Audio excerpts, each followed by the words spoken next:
No. It's gonna say no. No. No. No. How can we say no to a client without getting fired or losing the job?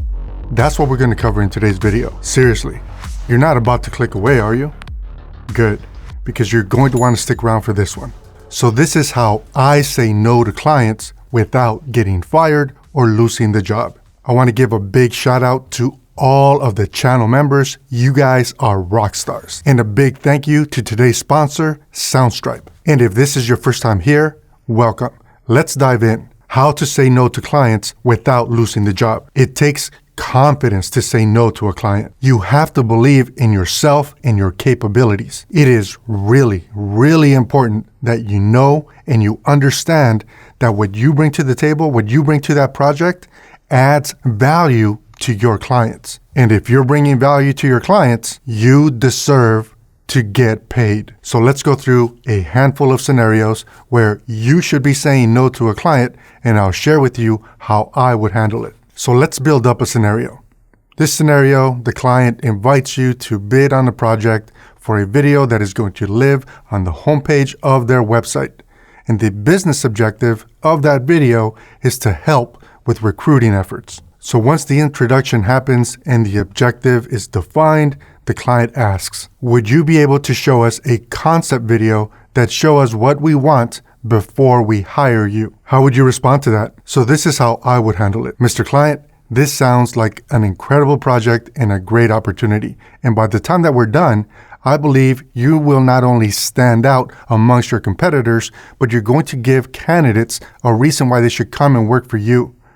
I will need a deposit though, so that I can reserve my time, the gear, and any other assets that are going to be required so I can knock this project out of the park for you. And obviously, with that response, I just said no to the client. And the reason why they didn't fire me is because in my response, I made sure that they know I understand their business objective, which is to hire more people in a highly competitive market. And as a side note, that scenario, that exact scenario, actually happened to me, and the contract was inked that same day. So let's move the scenario along a bit.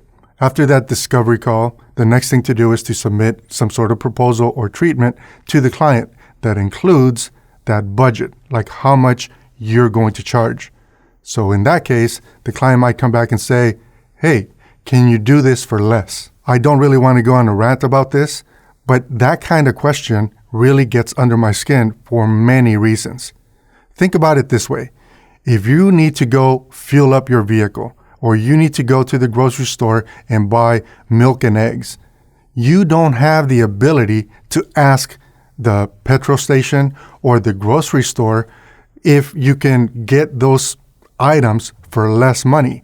And the services that we provide, while it is a service, it ends up being a tangible product that they can use not once, but repurpose across multiple channels and get a lot more out of this one single investment. So what's the right way to answer when a client says, can you do this for less? So this is how I would respond.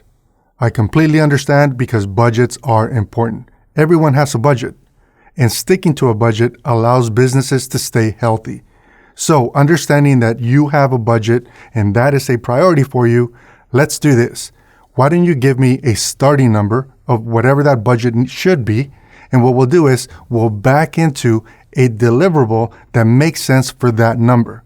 Does that work? And do you guys know why that response works? Because what we're actually doing is setting expectations. The client is not going to get a Guardians of the Galaxy level of production if they don't have an appropriate budget. And on the other side of that same coin, they will also understand that what they want is not something that can be shot on their cell phone. So let's continue to build on that scenario.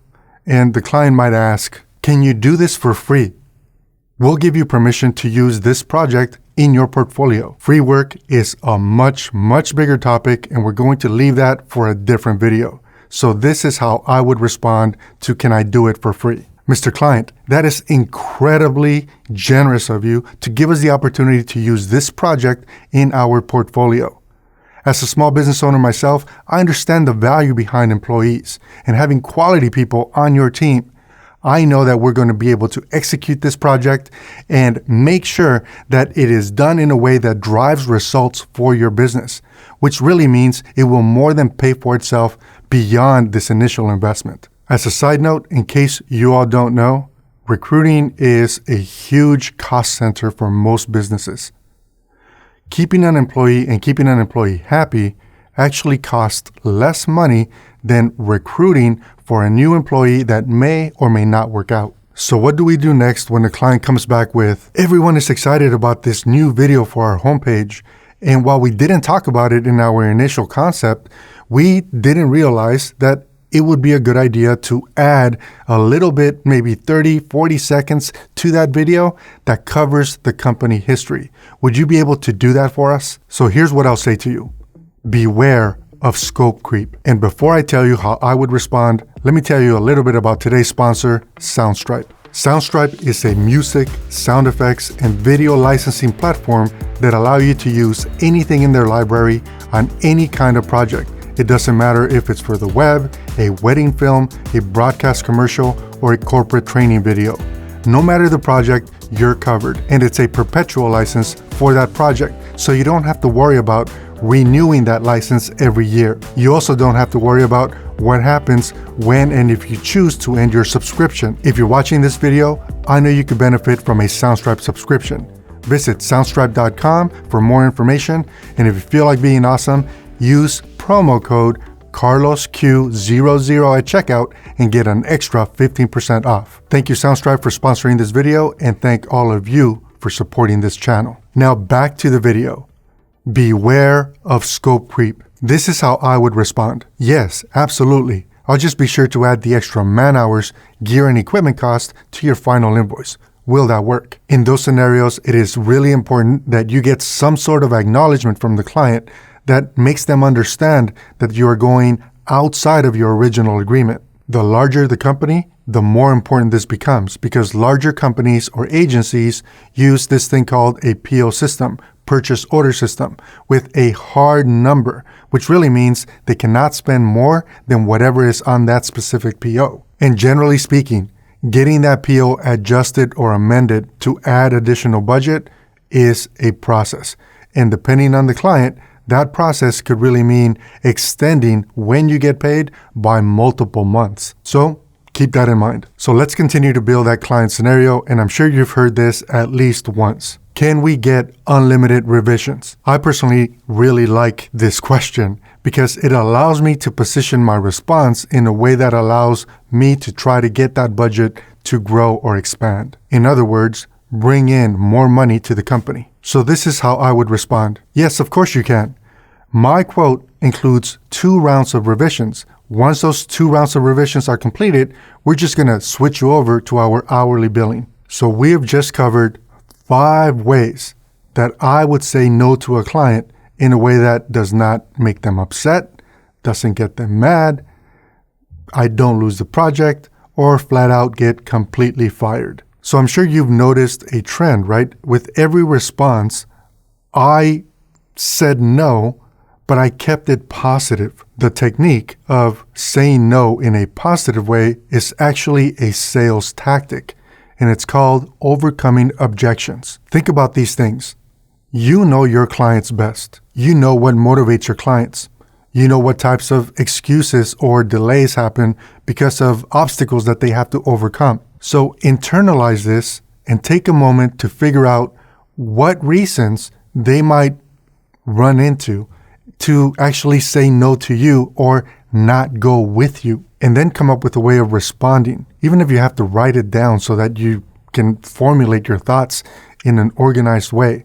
But here's what you have to say in every single response. You have to let the client know that you are professional and you understand their business. Practice these questions and answers with your friends, family, or your coworkers, and work towards making sure that those responses become natural and conversational. Like anything else, the more you practice, the better you'll get at it. And the last thing you need to do is to lose your confidence or get tripped up when you're negotiating with the client, because that really is what's happening. You're negotiating. I think that for most of us, me included, we tend to forget that if we are client facing in any way during any part of our process, that really means we are all part of our own sales team. And I would encourage you and everyone in your crew to practice these types of techniques to make you better when you're having to face a client. And here's a pro tip for you. Add this to your playbook. And if you don't know what that is, and you want to see more business-related content, be sure to let me know and leave a comment. I want to leave this video with one major takeaway. When you add value, you deserve to get paid. Don't shortchange yourself. Understand your worth and understand how to communicate back with the client on their own terms, with their own business words, so that you can keep and protect your day rate. Until next time, I'm Carlos, and I will catch up with you guys in the comments. Take care.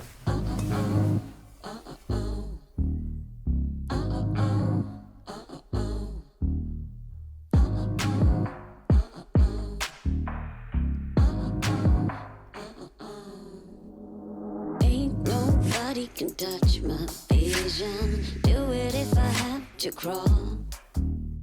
Trying to make the right decision.